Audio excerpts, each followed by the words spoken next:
Isang mapagpalang umaga sa ating lahat. Welcome to Christ Gospel Fellowship Ministries online worship service. Wala man po tayo ngayong umaga sa ating simbahan at nasa kanya-kanya tayong mga tahanan, nakikiisa po tayo sa ating mga kapatid sa pagbibigay ng papuri at pasalamat sa ating Panginoon. Before we start with our worship, let us all read from Psalm 89 verses 1 to 2. Again, Psalm 89 verses 1 to 2. I will sing of the Lord's great love forever. With my mouth I will make your faithfulness known through all generations. I will declare that your love stands firm forever, that you have established your faithfulness in heaven itself. Truly the Lord's love stands firm forever, and He has established His faithfulness through all generations. Let us give glory to our Lord, and let us worship Him this morning.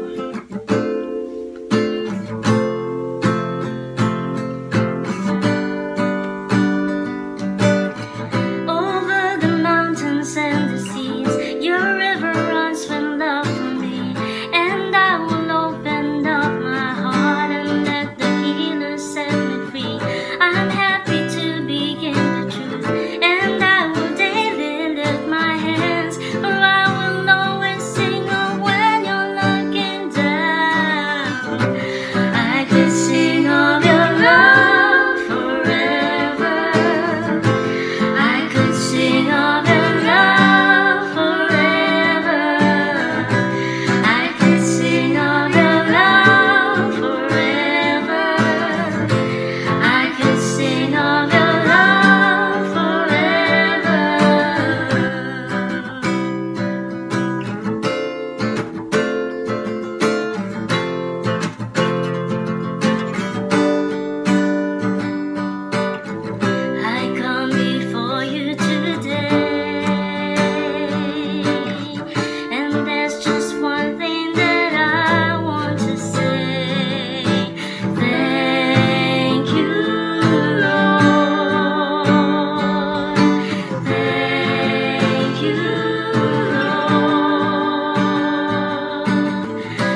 at ikaw ang kasama, panatag na.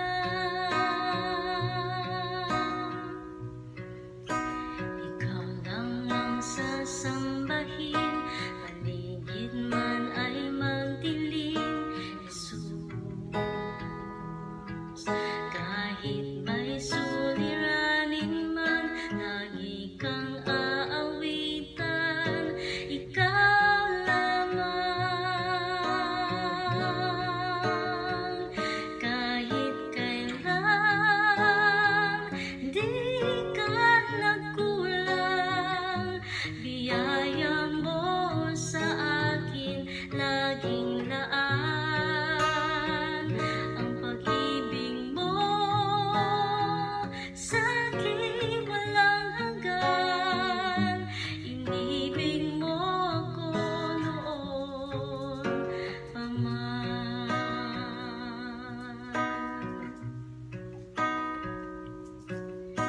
Ikaw lang ang sasambahin, paligid man ay magdilim, Jesus. Kahit may suliranin man, lagi kang aawitan, ikaw lamang. Kahit kailan, di ka nagkulang, biyaya mo sa akin laging laan.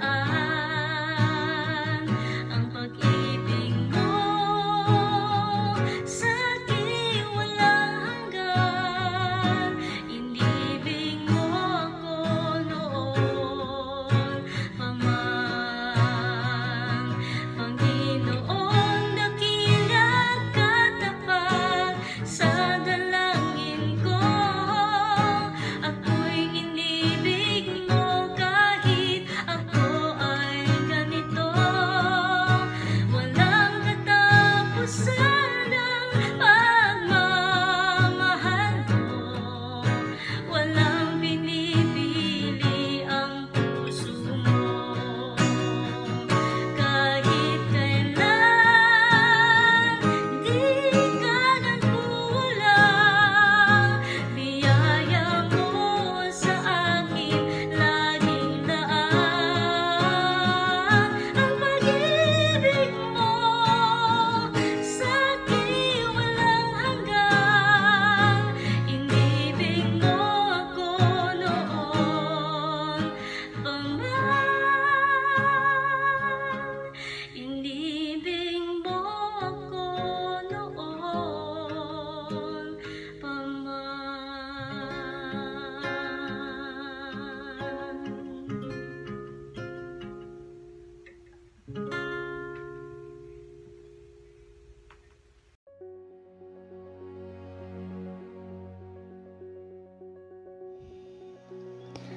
A Theology of Wealth.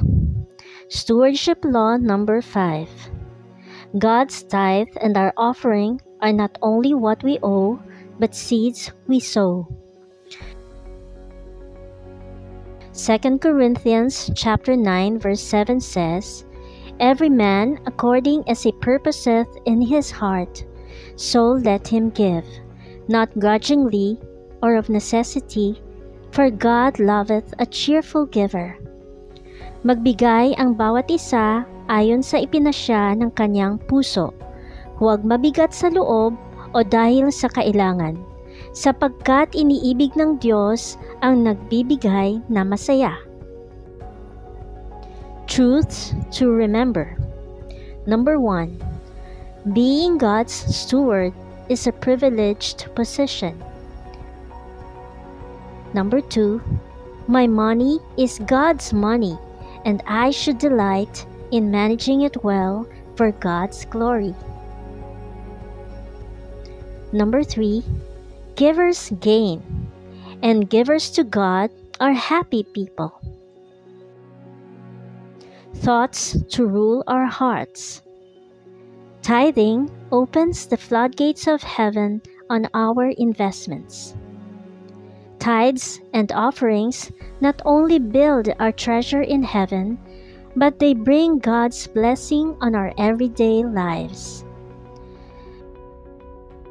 God says your crops will produce abundantly and have God's protection when we are faithful in giving our tithes and offerings to God.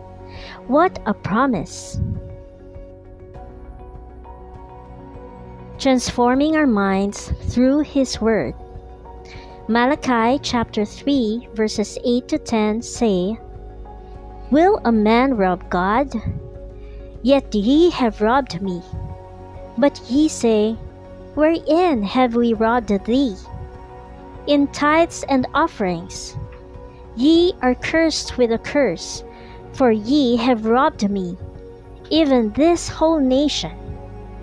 Bring ye all the tithes into the storehouse, that there may be meat in mine house, and prove me now herewith, saith the Lord of hosts, if I will not open you the windows of heaven, and pour you out a blessing, that there shall not be room enough to receive it." It's a joy to give to God's work. Remember this, you can never outgive God.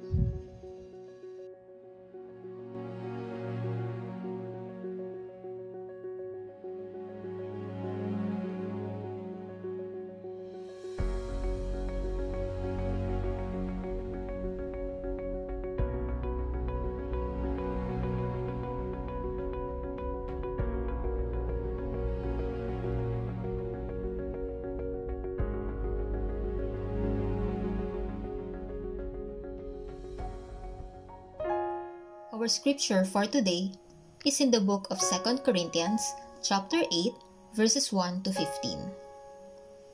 And now, brothers, we want you to know about the grace that God has given the Macedonian churches. Out of the most severe trial, their overflowing joy and their extreme poverty welled up in rich generosity. For I testify that they gave as much as they were able, and even beyond their ability. Entirely on their own, they urgently pleaded with us for the privilege of sharing in this service to the saints. And they did not do as we expected, but they gave themselves first to the Lord and then to us in keeping with God's will. So we urge Titus, since he earlier made a beginning, to bring also to completion this act of grace on your part. But just as you excel in everything, in faith, in speech, in knowledge, in complete earnestness, and in your love for us, see that you also excel in this grace of giving. I am not commanding you, but I want to test the sincerity of your love by comparing it with the earnestness of others. For you know the grace of our Lord Jesus Christ, that, though he was rich, yet for your sakes he became poor, so that you, through his poverty, might become rich. And here is my advice about what is best for you in this matter. Last year, you were the first not only to give, but also to give, to have the desire to do so. Now finish the work, so that your eager willingness to do it may be matched by your completion of it, according to your means. For if the willingness is there, the gift is acceptable according to what one has, not according to what he does not have. Our desire is not that others might be relieved while you are hard-pressed, but that there might be equality.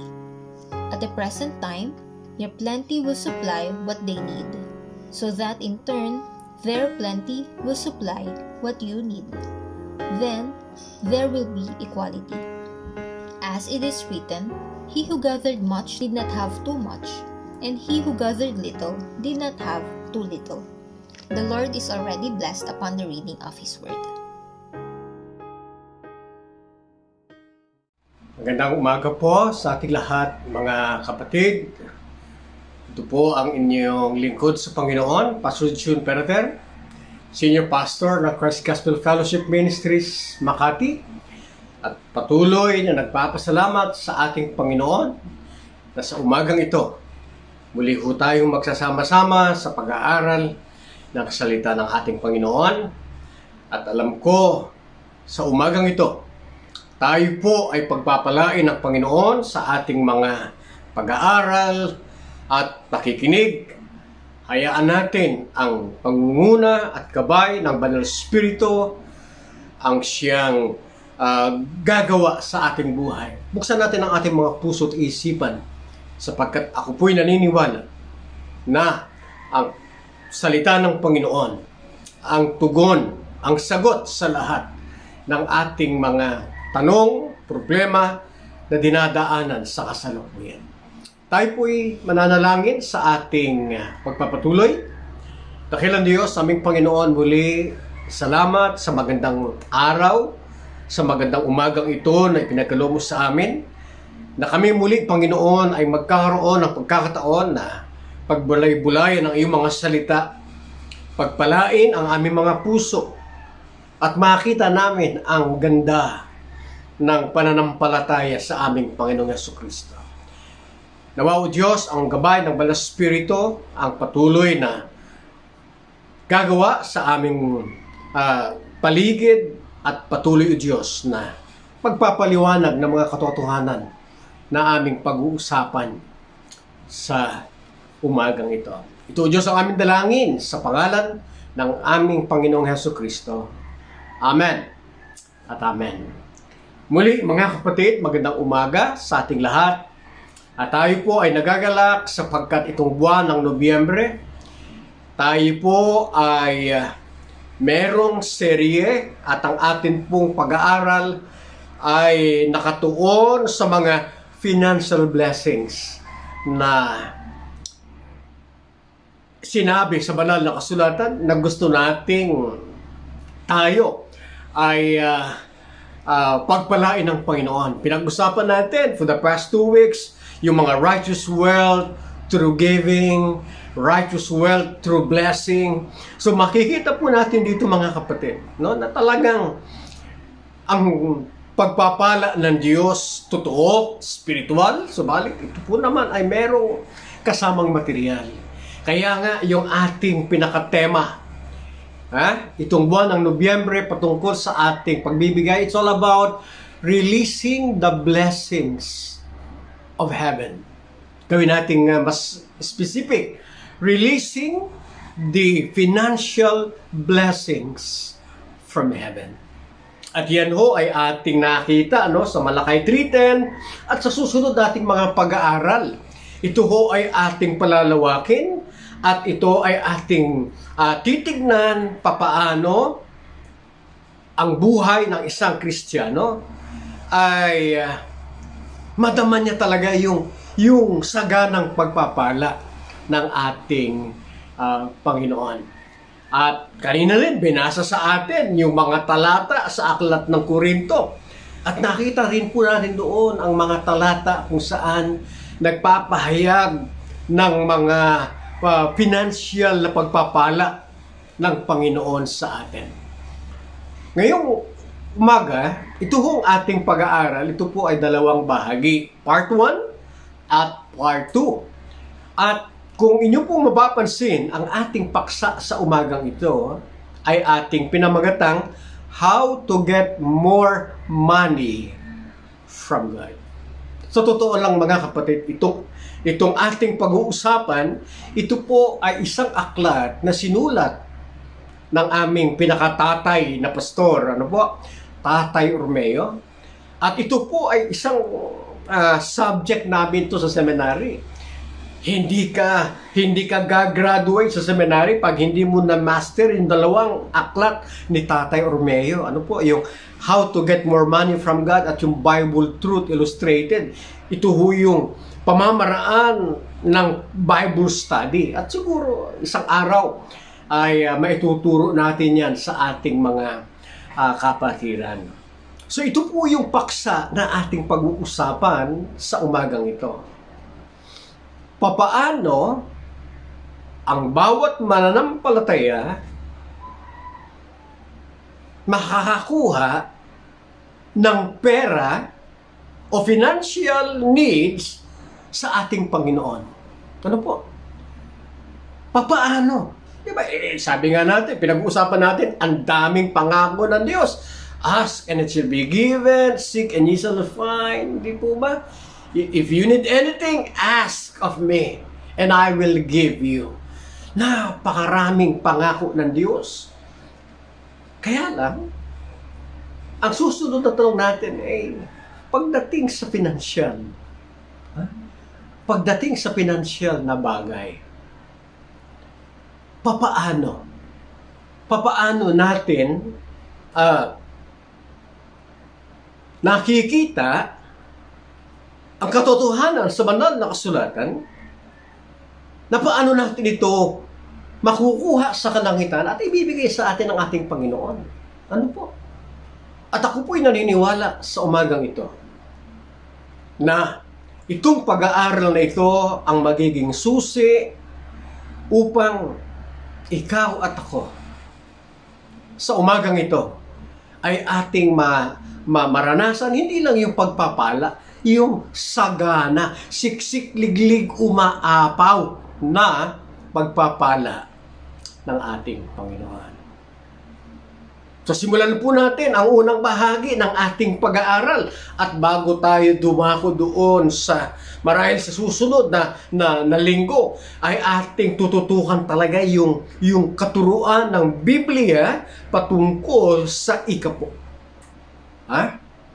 Patungkol sa tithing. Pero ngayong umaga, nais po nating pag-usapan muna ang ilang mga problema patungkol sa pananalapi. Alam niyo po, sa totoo lang, maraming mga pastor at mga manggagawa, hindi sapat ang tinatanggap na suporta sa loob ng iglesia at hindi ito kayang punaan ang lahat ng kanyang pangangailangan. Minsan nga kaming mga pastor, meron kaming kasabihan, pastorate is the highest calling but has the lowest pay. Ano po? Pinakamataas na tawag ang pagpapastor, subalit ang may pinakamababa naman na sweldo. Nakalulungkot na makita na marami tayong mga manggagawa, maraming mga naglilingkod sa Panginoon, talagang literal, literal talagang isang kahig, isang tuka. Talagang katulad nung na ikukwento ko sa inyo, isang misyonero natin sa Mindoro. Biro nyo po yan, ang kanyang sinusweldo sa isang buwan. 5 ang kanyang anak. Ang kanyang sweldo lamang ay mga nasa 2,000 isang buwan. At kadalasan, pag siya ay tinatanong namin, Pastor, kamusta na po? Sabi niya, Pastor, ito talagang excited sa gawain ng Diyos. Salamat at purihin ang Panginoon sa kanyang pagbabantay, sa kanyang provision. Pastor, magkano ba ang sweldo mo? Sabi niya, Pastor, 2,000 isang buwan. Sabi niya, paano kayo nakakakain ng tama? Sabi niya, Pastor, siyempre sa umaga kumakain kami ng fried rice, tapos sa tanghali ay plain rice, at sa gabi naman ay memorize. Di ba mga kapatid? Mga kwento patungkol sa manggagawa na kadalasan ay totoo naman po. Totoo. So ito yung problema na hinaharap ng maraming iglesia at ng maraming simbahan. At kadalasan, sa problema ng pera, ito ang dahilan. Ano po? The members are very poor is a general excuse. Pasensya na po sapagkat ang simbahan po ay mahirap, ang mga miyembro, squatter lamang po. Kadalasan ito po ang problema na para bagang ang pagiging mahirap ay isang dahilan upang hindi tayo magbibigay at upang isang simbahan ay maging kaawa-awa. Alam niyo po, sa Corinthians, hindi naman ganyan ang kalalagayan. Sa totoo nga sa Biblia, di ba? Kung sino pa nga yung mahihirap, sila pa nga yung mga giver. Di ba? Oh. Di ba? The widow's mite. Kita natin po yan, di ba? Yung sa Macedonian Church.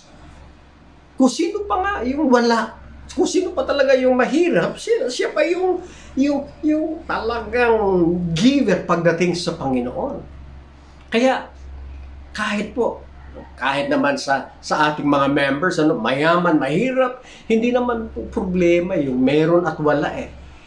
Mostly, the problem is the problem of the heart. The heart of the problem is the problem of the heart. Yun po ang kadalasan na ating pinoproblema.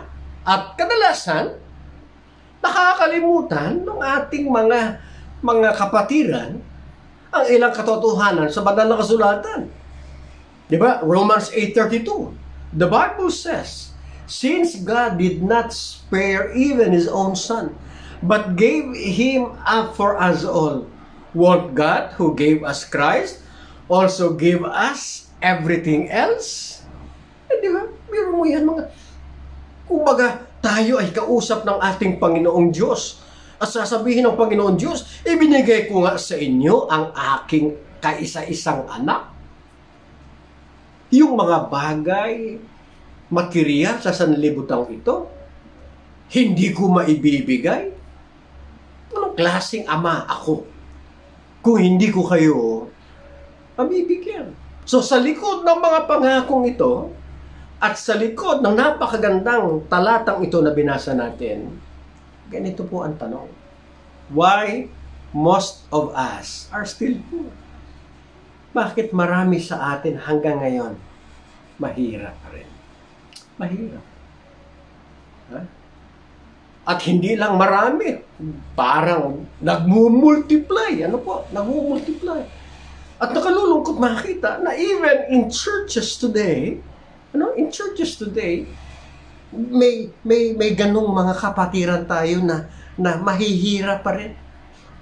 Na dapat, kahit papaano, ang ating buhay nung tayo nasa sanlibutan, dapat tayo ay tumaas ng level yung ating buhay. Kasi nasa Panginoon na nga tayo eh. At sa akin pong palagay, mga kapatid, may mga bagay, may mga dahilan. Bakit sa kabila na maraming pangako ang Diyos, bakit hanggang ngayon tayo ay mahihirap? Bakit hindi natin maranasan yung pagpapala ng Panginoon? Parang hindi totoo sa ating buhay that God is Jehovah Jireh. Di ba? Parang bagang tayo, mula nung tayo naging Kristiyan, parang walang pagbabago sa ating buhay. Ano po mga kapatid? Parang ang pinagbago lang, opo, pastor, ako'y naging Kristiyano, pero yung aking buhay, ganun pa rin. Alam niyo po, sa banal na kasulatan, hindi ho ganun dapat ang kalalagayan mo at kalalagayan ko, ngayong tayo ay nasa Panginoong Jesucristo. Dapat malaman natin ang katotohanan, bakit ganito yung ating nararanasan pagdating sa mga pinansyal na pagpapala. May tanong ho tayo. Maybe God is withholding financial prosperity from His people. Bakit hanggang ngayon maraming mananampalataya ang naghihirap? Marahil ang ating Diyos, pinipigilan niya na tayo, yung kanyang mga anak ay pagpapalain niya, pinansyal. Kasi alam naman natin, ang Diyos ang nagbibigay, Diyos ang pumipigil. Sa puntong ito ng ating pag-uusap, palagay ko, mga kapatid, pinipigilan ng Panginoon yung mga pagpapala na ipinangako niya sa atin. Kaya sa umagang ito, tuklasin natin kung ano ang mga dahilan bakit niya pinipigilan yung mga pinansyal na pagpapala sa ating mga anak. Ha? Tingnan po natin. Meron tayong mga 5 mahahalagang katotohanan na ating kinakailangan matutunan upang yung pera ng Diyos sa kalangitan ay ating makuha. Dapat to, mga kapatid, makinig tayong maigi. Focus tayo sa ating pag-aaral sapagkat ito ay mahahalagang katotohanan. Mga katotohanan na dapat nating malaman. Mga katotohanan na pag ito ay iyong natutunan, ang paglapit sa Diyos at paghingi sa Kanya ng mga pinansyal na pangangailangan ay napakadali na. At makikita natin yung saganang pagpapala ng Diyos sa atin. Una, siyempre, be sure you are a child of God. Tiyakin mo, kapatid. Tiyakin mo, kaibigan, una at higit sa lahat, ikaw ba? Kung dito pa sa amin sa Batangas, ikaw ga. Ikaw ga ay totoong anak ng Diyos. Tiyakin mo na ikaw ay anak ng Diyos Ama. At alam naman natin kung ano ang pamamaraan na ginawa ng Diyos upang ikaw at ako ay maging anak ng ating Panginoon Diyos. Nakita po natin sa banal na kasulatan ang ilang katotohanan. Dito po sa maikling na ilustrasyon ay makikita natin dito na ang Diyos Ama, Kanyang ipinadala ang kanyang bugtong na anak, at itong kanyang bugtong na anak ay namatay sa krus ng Kalbaryo. At doon sa kanyang kamatayan sa krus ng Kalbaryo, ito yung mga dapat nating gagawin. Una at higit sa lahat, na tayong makasalanan, ihingi tayo ng kapatawaran sa Diyos Ama, sapagkat ang Diyos Ama tayo ang naging dahilan na ang kanyang anak ay namatay sa krus sa Kalbaryo. Pagkatapos, yung tayong mga makasalanan, ating aminin na si Jesucristo ay namatay para sa ating kasalanan at siya ang nagbayad ng ating kasalanan. Pag tayo humingi ng tawad sa Ama, tayo patatawarin. Pag ating tinanggap na si Jesucristo ay namatay para sa ating kasalanan at naniwala na siya ang nagbayad ng ating kasalanan at nagbigay sa atin ng kaligtasan, papasok ang banal na Espiritu. At mula sa pagiging anak ng Diablo na tutungo sa impyerno, tayo po'y magiging anak ng Diyos na tutungo naman sa kalangitan. Mga kapatid, ito ang ating pamamaraan. Humingi ng tawad sa Ama sa kasalanan na tayo ang nagpapako sa kanyang anak na si Jesucristo, ating aminin at ating banggitin na si Jesucristo ay namatay para sa ating kasalanan. Siya ay namatay at nagbayad ng ating kasalanan at siya ang ating tagapagligtas. Pag ito po ay ating ginawa, ay ang banal na Espiritu ay mananahan sa ating puso. Kaya mga kapatid, una at higit sa lahat, kung ikaw dumaranas ng kahirapan, pinansyal, sa kabila na sinasabi mo na ikay anak ng Diyos, ito yung panahon na saliksikin mo ang sarili mo. Ito yung panahon na Muli mong balik tanaw. Totoo ba na ako'y anak ng Panginoon? Ano ba ang aking ginawa? Ano ba ang ginawa ng Panginoon sa aking buhay? Ano ba ang mga binanggit ko? Upang ako ay tunay na maging tiyak na ako nga ay anak ng Panginoon. So ito po yung mga bagay. Ito yung unang katotohanan, kapatid. Pangalawa, na katotohanan na dapat nating gawin upang yung pangako ng Diyos na financial needs ay maibigay sa atin. Okay, yamang. Ikaw ay tiyak na anak ka ng Diyos. Number 2, as a child of God, believe that God is your heavenly Father. Maniwala ka na ang Diyos ang iyong Ama. Huwag kang umasta. Huwag tayong gagalaw. Huwag tayong magpapakita ng isang imahe na para bagang mahirap ang iyong Ama na nasa langit. Para bagang hindi totoo ang iyong Ama na nasa langit na mayaman at nagmamayari ng sanlibutan. So ito po ang ating kailangan. Maniwala tayo that God is your heavenly Father. Ano po yung ating mga talata dyan, di ba? Romans 8:15. You should behave instead like God's very own children, adopted into His family, calling Him Father, dear Father. Kailangan tayo ay mamuhay katulad ng anak ng ating Panginoon Diyos. Galatians 4:6. And because you Gentiles have become His children, God has sent the Spirit of His Son into your hearts. And now you can call God your dear Father. Mga kapatid, napakagandang katotohanan. Not only na sa aking kaisipan at sa aking puso, ako ay may katiyakan na ako'y anak ng Diyos.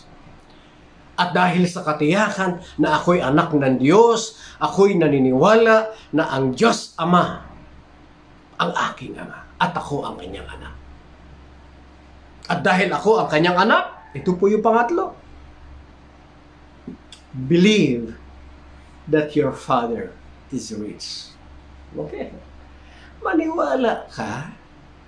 Bawat mananampalataya, maniwala tayo na ang ating Ama mayaman. Hindi lang mayaman, pinakamayaman. Ubod ng yaman. Sa buong mundo. Ito ho ang ating Ama. Ang ating Ama, ang nagmamay-ari, nasa liputan. Tingnan niyo po, tingnan natin, gaano kakayaman itong ating Ama. Psalm 24:1. The earth is the Lord's, and everything in it. The world and all its people belong to Him. Ang lupang ito, ang sanlibutan ito, ay pagmamay-ari ng Panginoon at ang lahat ng bagay na naruroon. Ang sanlibutan ito at lahat ng mga tao, siya ang nagmamay-ari. Mga kapatid, ganyan ho kayaman ang ating Ama. Ganyan ho kayaman ang Ama natin na nanahan sa kalangitan. Kaya huwag tayong mamuhay na para bagang tayo mga pulube, para tayo ay mahihirap, hinahihiya. Hindi tayo magandang patotoo sa ating Ama.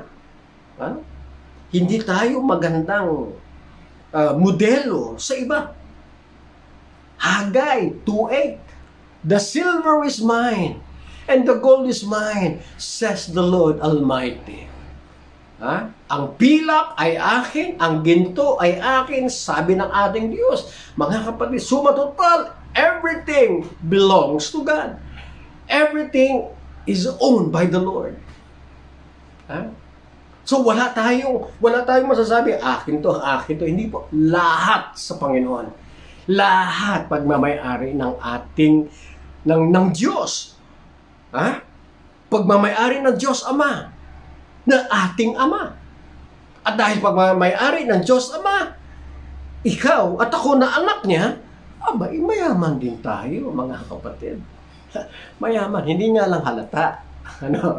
Mayaman tayo, hindi nga lang halata. Pero dapat, sa totoo lang, tayo na mga anak, dapat ipahalata natin na tayo ay mayaman. Mayaman tayo pagdating sa pagmamahal, sa pagbibigay, sa pagtulong, sa pagkalinga. Iyan ang totoo na kayamanan. Kayamanan, mga kapatid. So ito po yung ating nakita sa umagang ito. Katotohanan. And then, pang-apat, since your Heavenly Father is very rich, believe that you are also very rich being His child. Siyempre, kung ang tatay mayaman, ang anak mayaman din. Kung ang tatay mahirap, yung anak mahirap din. Kung ang tatay milyonaryo, milyonaryo din ang anak. Kung ang tatay bilyonaryo, bilyonaryo din ang anak. Yamang ang ating Panginoong Diyos. Ay sobra ang yaman. Maniwala tayo, mga kapatid. Manampalataya tayo. Panghawakan natin yung pangako ng Diyos na ikaw, ako, bilang kanyang anak, sobra din ang yaman.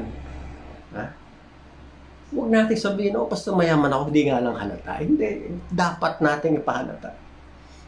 Dapat natin ipahalata. Dapat makita sa paligid na tayo hindi ginugutom ng Diyos, na tayo hindi nanghihingi, na tayo hindi kinukulang, na tayo hindi nangungutang. Bakit? Sapagkat, una tigit sa lahat, tayo mayayaman tayo Hindi lang sa pangalan. Kaya minsan kadalasan sinasabi ko sa iba, ako ang pastor na hindi nauubusan ng pera. Patanungin niya, bakit pastor? Kasi nga yung aking apelido, pera terrorist. Talagang laging may pera. Yan ang pastor na laging may pera sa kanyang apelido. Di ba? Kaya mga kapatid, ito po yung pang-apat na dapat nating tatandaan. Mga simple lang ito, subalit, kailangan natin isa puso upang makita natin, taas pag tayo ay naglalakad. Talaga namang tayo ay proud of being a child of God. Na tayo ay talaga namang taas noo na napakaganda ng patutuon natin bilang mga Kristiyano. And Revelation 2:9. Sabi rito, I know about your suffering and your poverty, but you are rich. Kita mo, sabi ng Panginoon, alam ko, hindi lingid sa akin ang mga paghihirap mo, ang iyong kahirapan, pero alam mo, sa totoo lang, mayaman ka Yan ang sabi ng Panginoon. Sa totoo lang, mayaman ka. Sa totoo, mayaman tayo, mga kapatid. So, tutuklasin natin sa ating pag-aaral. Paano ba ako makakakuha ng kayamanan ng aking Ama doon sa kalangitan? Yamang ako ay anak ng Diyos, dapat mayaman din ako. Tingnan po natin. And then, panglima. Ito yung panglima na mga mahalagang katotohanan, na mga kinakailangan na dapat maisabuhay natin. Paano natin makukuha yung salapi na pinangako ng Diyos sa kalangitan. Number 5, believe in your Father's promises that He will give you His riches. Ulitin po natin. Maniwala ka sa pangako ng iyong Ama na ikaw at ako ay bibigyan niya ng kanyang kayamanan. Mga kapatid, anak ka ng Diyos. Diyos Ama, ang ating Ama, ang Diyos Ama, mayaman. Ikaw at ako, anak, dapat mayaman. At dahil ang ating Ama'y mayaman, marami siyang pangako na binitawan. Pangako na binitawan para sa kanyang mga anak. Hindi ho yung mga pangakong yun ay para kanino lang yun. Yun ho ay para sa kanyang mga anak. At yung mga pangakong yun ay dapat nating paniwalaan at dapat nating sundin sapagkat ito ang kanyang panuntunan at ito yung kanyang pamamaraan. Ano po ba sinasabi? Philippians 4:19. And this same God who takes care of me, sabi ni Pablo, will supply all your needs from His glorious riches, which have been given to us in Christ Jesus. Even the Apostle Paul, sabi niya, he declares, kung sino yung Diyos na nag-aalaga sa akin, lahat ng inyong pangangailangan ay ibibigay. Dahil, yung kanyang supply, magbibigay siya sa atin not based on our needs, but based on what He possess. Biro mo yan. Di ba? Tayo parang pag may nangyari sa atin, Brad, bigyan mo naman ako ng pambili ng tinapay. Siyempre, dahil ikaw ay may 100 pesos lang ang pera mo, bibigyan mo siya, ito 20. So, binigyan mo siya base sa iyong hawak na pera. Ang milyonaryo, pag nagbigay, siyempre, ito isang truck na grocery, ibibigay ko sa iyo. So, batay yan sa kanyang kayamanan. Ang Panginoon, nabanggit natin kanina, buong sanlibutan kanya. So, ang kanyang pagbibigay, nakabatay sa lawak ng kanyang kayamanan. At ito po, mga kapatid, ang ating nakikita. Kung itong 5 mahahalagang katotohanan ito, mga kaparaanan upang ikaw at ako ay pagpalain ng Panginoon, pinansyal. Next question is this: why then are most Christians poor? Balik tayo ulit doon sa basic. Napakaganda. Sabi natin, amen, Pastor. Ay, God bless, Pastor. Hallelujah! Maganda. Yes, mayaman ako. Yes. Let's go back sa ating tanong kanina. Why then are most Christians poor? Bakit maraming Kristiyano ang mga kahihirap? Ito po. Okay. Again, tignan natin. Sabi natin kanina, bakit ang Diyos ay pinipigilan niya yung mga pagpapala na dapat ibigay sa atin? Mga pagpapalang pinansyal sa atin, bakit pinipigilan ng Diyos? Ito po, mga kapatid. Merong ilang katotohanan na ating titignan. Bakit nga ba? God withholds financial prosperity from His children who cannot be trusted with His money. Yan, tingnan niyo po Ang Diyos, pinipigilan niya o pinipigil niya na pagpalaing pinansyal kahit ito'y kanyang anak dahil hindi mapagkakatiwalaan ng kanyang salapi. Ay, kaya pala.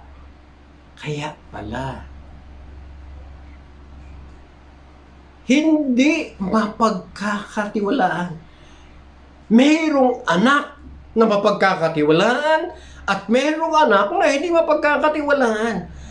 Pinipigilan ng Diyos ang kanyang pagpapalang pinansyal sa mga anak na hindi mapagkakatiwalaan ng kanyang salapi. Bakit? Paano natin nakita na hindi mapagkakatiwalaan? Ay ito. First reason, His children become proud. Ay kaya naman pala hindi pinagpapala dahil pag nagkaroon ng pera ay nayabang. Pag may pera, yumayabang.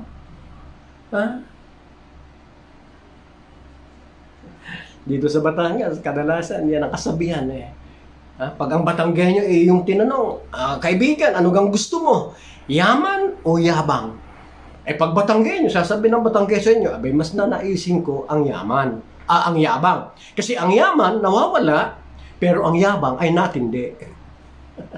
Ibig sabihin, lalong tumatagal, lalong tumataas yung kayabangan.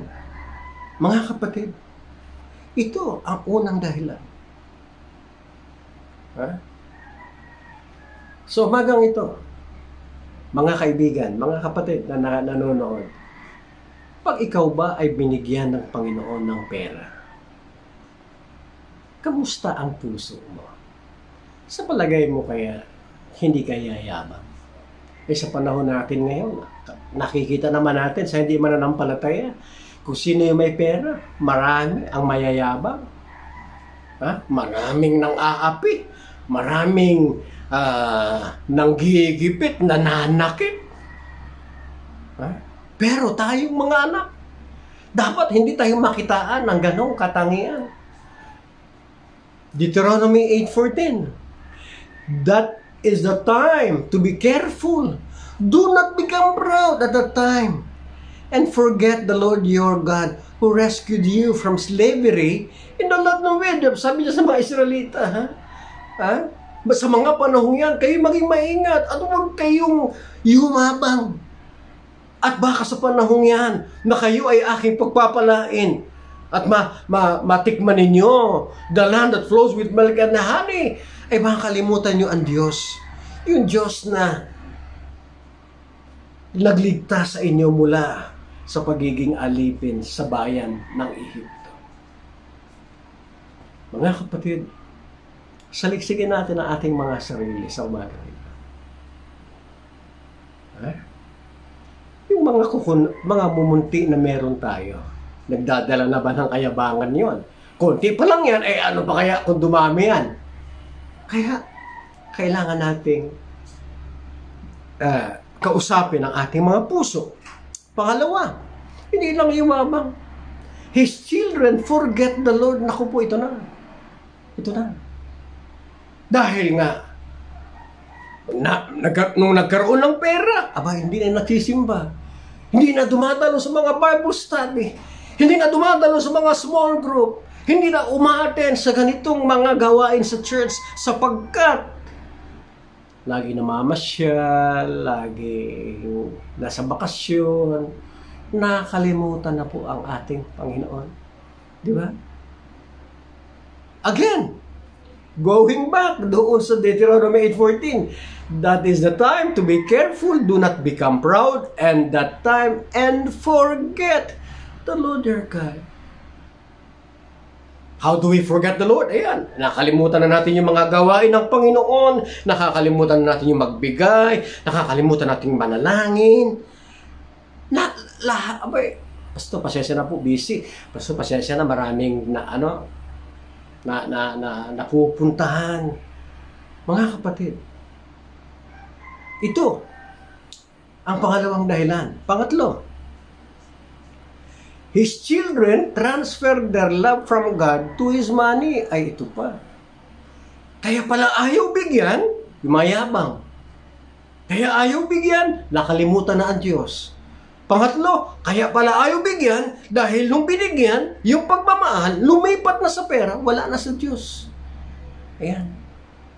His children transferred their love from God to his money. 1 Timothy 6, verse 10. For the love of money is the root of all kinds of evil. And some people craving money have wandered from the faith and purged themselves with many sorrows. Mga kapatid, nakalulungkot. Pero gusto tayong bigyan ng Panginoon ng pera. Kaya lang alam ng Diyos, pag binigyan ka, lilipat ang pagmamahal mo. Mula sa Kanya, papunta na sa pera. Kaya mga kapatid, huwag tayong magtaka kung bakit hindi tayo pinagpapala ng Diyos financially. Kaya nga pag sinabi natin, Lord, bless me financially, handa ka ba? Mapagkakatiwalaan ka ba? Hindi mo ba siya malilimutan? Pangatlo, Yung pera ba, hindi ba lilipat ang pagmamahal mo sa pera pag nabigyan ka? Pang-apat, his children spend his money for evil things, selfish and other worldly pleasures. Ito na. Kaya pala ayaw bigyan, sapagkat pag binigyan, itong kanyang mga anak, may ginugugol. Ginagamit yung pera upang bumili ng hindi magaganda, mga pansarili at mga bagay sa sanlibutang ito.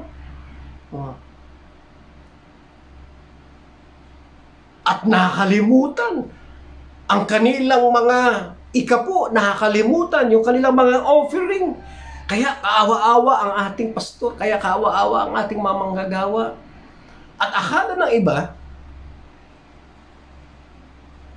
sila, mai-enjoy nila yung pera na hindi nila ibinigay sa Panginoon. Ay hindi rin po, pag-uusapan natin yan.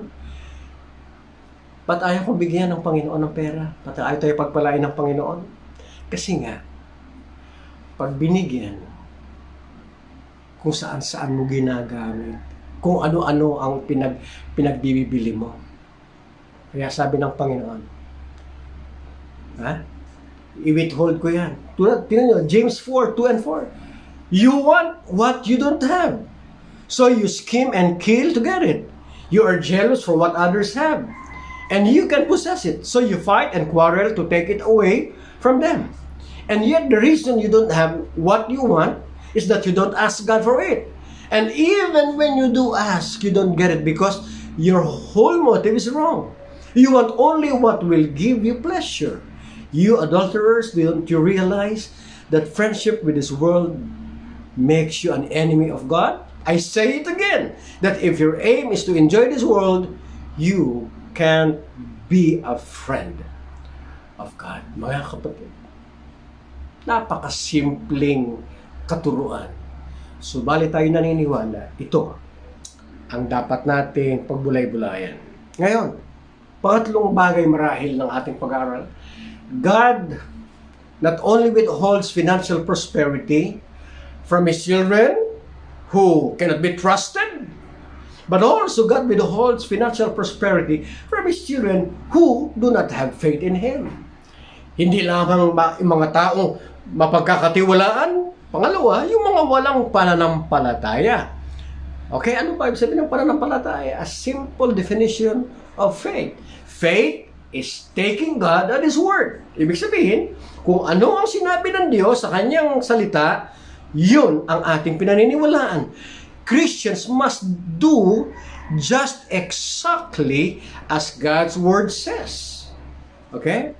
Kaya, kung ano ang ating mababasa, gawin lang natin. Exactly. Walang bawas, walang dagdag, walang bawas. Kung anong sinabi, yun ang ating gawin. That's faith. What is faith? God has given specific instructions in His Word, the Bible, on how to get money from Him. So, binigyan tayo ng Panginoon ng mga detalyeng katuruan sa Biblia kung papaano natin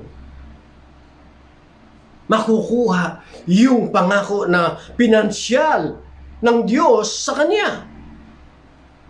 But the problem is most of God's children do not faithfully follow this simple instruction. Ang problema natin, simple na nga lang ang binigay ng Diyos na panuntunan, ayaw pang sumunod. Ang daming dahilan.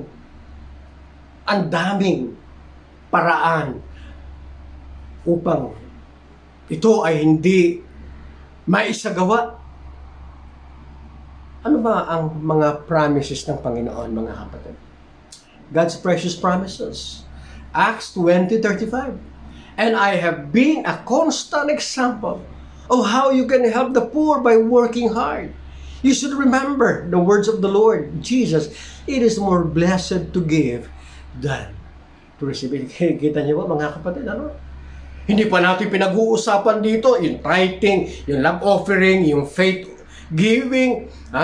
Ang atin lang pinag-uusapan dito, sabi ng Diyos, mas pinagpapala ang nagbibigay kaysa sa tumatanggap. Mga kapatid, mas pinagpapala. Kasi pag ikay nagbibigay, ibig sabihin meron ka. Di ba? Pag ikay tumatanggap, ibig sabihin ikay wala.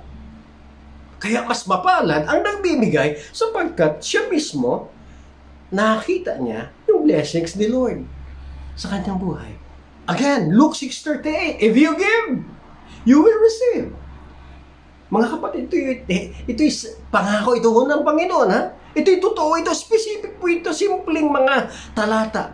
Your gift will return to you in full measure, pressed down, shaken together to make room for more, and running over. Whatever measure you use in giving, large or small, it will be used to measure what is given back to you. Pag ikaw ay nagbigay, ikay tatanggap. Yung huling bahagi, kung anong sukatan ang ginagamit mo, yun din ang babalik sa iyo. Kung ang ginagamit mong sukatan, kutsarita lang din ang ibabalik sa iyo. Kung ang ginagamit mo na sukatan ay kutsara din po. Kung sandok-sandok din ang ibabalik sa iyo. Kaya nga, mga kapatid, kung barya-barya lang ang ibinibigay mo, barya din ho ang babalik sa iyo. So, ito ho yung sinabi ng Panginoon. Pinagpala ang nagbibigay, at pag ikaw ay nagbigay, ikay tatanggap, yan ho ay mga kataga na nagmumula sa bibig ng ating Panginoong Jesucristo. Paniwalaan mo, yan ho ay totoo. And then, another, pangako ng Diyos, Proverbs 3:9 and 10. Honor the Lord with your wealth, and with the best part of everything your land produces. Then He will fill your barns with grain, and your vats will overflow with the finest wine. Mga kapatid, paano daw natin nagbibigay tayo ng galang sa ating Panginoon sa pamamagitan ng pagbibigay ng the best part ng lahat ng ating pag-aari. At pupunuin niya ang ating mga kamalig at aapaw ang ating mga sisidlan. Mga kapatid, ito ho ang pangako ng ating Panginoon. Proverbs 11:24 and 25. It is possible to give freely and become more wealthy. But those who are stingy will lose everything. The generous prosper and are satisfied. Those who refresh others will be themselves be refreshed. Ayan, kita niyo po. Yung nagbibigay ng may laya, sila ang yumayaman. Pero yung mga kuripot, sila ang nawawalan. The generous prosper. Biro mo yung mapagbigay, pinagpapala, at merong contentment. Napakagandang pangako ng ating Panginoon. And then, as we close, mga kapatid, treasure these precious promises. Remember, God never disappoints anyone who places his trust in Him. So, ibig sabihin, mga kapatid, sa umagang ito ng ating unang serye ng ating pag-aaral, nakakita na natin. Merong 5 vital truths. Conditions so that we could get money from God. At nakita rin po natin why God withholds financial prosperity from His children who cannot be trusted, and those children who have no faith in Him. Next week, pag-uusapan po natin Malakay 3:10. Pag-uusapan natin, mga kapatid. At gusto kong pagbulay-bulayan nyo ito bago tayo manalangin sa ating pagtatapos. Ano po ang sabi ng Malakay 3:10? Diba? Bring ye all the tithes into the storehouse, that there may be meat in my house. And then, ano pa yung part doon? Ang sabi ng Panginoon, and I will open the windows of heaven and pour you out blessings. And pour you out blessings. Mga kapatid, anong klaseng pagbibigay ang nagbubukas sa pintuan ng langit? Yes, sabi ng iba, pastor, ako na may nagbibigay. Okay. Ako pastor, hindi ako nagbibigay ng tithe. Kasi, sabi ng Diyos, kung nasa puso mo, yun ang ibigay mo, okay, no problem. Pastor, ako yung nagbibigay ng ganito, ng love offering, ganito, okay. Pero kapatid, ito, tandaan natin, next week, palalawakin natin ito. Anong klaseng pagbibigay ang nagbubukas sa pintuan ng kalangitan? Anong klaseng pagbibigay? Anong susi? Hindi lang yung pagbibigay. The only key that would open the windows of heaven, tithing. Tithing. Opo. Gusto mo buksan ang pintuan, ang bintana ng kalangitan? Ang susi, tithe. Ang susi, tithing. Yes, you can give. You can give. Love offering. Pastor, hindi ako magbibigay ng 10%. Okay, magbibigay ka, pero hindi mabubuksan ang bintana ng langit. Pastor, ito lang kaya ko bigay. Magbigay ka. Pero hindi mo mabubuksan. Hindi magbubukas ang bintana ng langit. Pastor, magbibigay ako ng tithe. Okay, magbigay ka. Bubuksan ng Diyos ang bintana ng kalangitan. Ibubuhos ang pagpapala. Kaya mga kapatid, next week, pag-uusapan natin, papaano natin bubuksan ang pintuan ng kalangitan at ibuhos ng Diyos ang pagpapala na wala na tayong mapaglalagyan. Gusto niyo po ba na ganon ang pagpapala na gagawin sa atin ng Panginoon? Lalong-lalo sa panahon ito, kahit may pandemya, mga kapatid, kahit may pandemya, sumunod tayo sa panuntunan at pamamaraan ng Diyos, hindi magkukulang ang Panginoon, walang gutom sa isang mananampalataya. At higit sa lahat, kilalanin mo, alamin mo, na ikaw ay tunay na anak ng Diyos. Anak ng Diyos na pagkakatiwalaan. Anak ng Diyos na may pananampalataya sa Kanya. Tayo po'y manalangin mga kapatid. Dakilang Diyos, aming Panginoon, muli sa umagang ito, sa simula ng aming serye ng aming pag-aaral, How to Get More Money from God. Ipinakita mo sa amin, Panginoon, ang mga simpleng katotohanan. Bakit mo pinipigilan ang mga pagpapalang pinansyal para sa iyong anak? Nawa o Diyos, pagkatapos ng aming mga pag-aaral na ito, maging bukas sa aming puso't isipan at tunay, Panginoon, kami maging daluyan ng pagpapala. At nawa o Diyos, sa umagang ito, ay makita ng bawat isa na nanonood ang kahalagahan na kami ay anak ng Panginoong Diyos at kami kumilala kay Jesucristo na namatay sa krus ng Kalbaryo, namatay para sa aming kasalanan.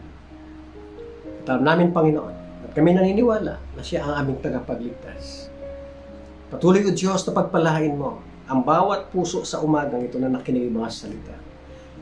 At ngayon pa lang, Panginoon, ihanda ang aming mga puso sa susunod naming pag-aaral upang makita namin, Panginoon, ang kagandahan ng iyong katuruan sa banal na kasulatan sa mga pangangailangan pinansyal. Ito o Diyos ang aming dalangin sa pangalan ng aming Panginoon Jesucristo. Amen at amen. Sa ating pong pagtatapos, mga kapatid, tayo po ay muling manalangin na kilang Diyos aming Panginoon, ang lahat ng pagpapala, lahat ng pagpupuri, karangalan, ay para lamang sa iyong pangalan. Salamat sa iyong mga salita, salamat sa mga kapatiran, salamat sa umagang ito na kami naging daluyan ng iyong mga salita. At nawa o Diyos, sa lahat ng mga nakikinig at nanood ng aming pagsamba sa umagang ito, tumimo sa kanilang mga puso ang katotohanan ng banal na kasulatan. At ngayon, ang biyaya ng Diyos Ama, pag-ibig ng Panginoong Jesucristo, pagsama at gabay ng Banal na Espiritu siyang sumainyo, pagmula ngayon hanggang sa kanyang muling pagbabalik. Amen. At amen. Muli, mga kapatid, magandang umaga sa inyong lahat. Ito po ang inyong manggagawa, Pasudsyun Perater. Patuloy na nagpapasalamat sa bawat kapatid, sa bawat kaibigan na nanonood, sa aking misis sa Dubai, kay Cassie. Magandang umaga po sa inyong lahat. Salamat sa inyong pananalangin sa aking kagalingan at nawa patuloy tayong pagpalain ng Panginoon. At huwag po nating kakalimutan, mga kapatid, sa bawat sandali ng ating buhay, sa ating paghahayo, nawa ang ating panalangin, tayo ang magbigay ng impluwensya. Hindi tayo ang ma-impluwensya. At alam ko, bawat isa sa atin ay magiging daluyan ng pagpapala. Maraming salamat. God bless everyone. Keep safe.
Thank you.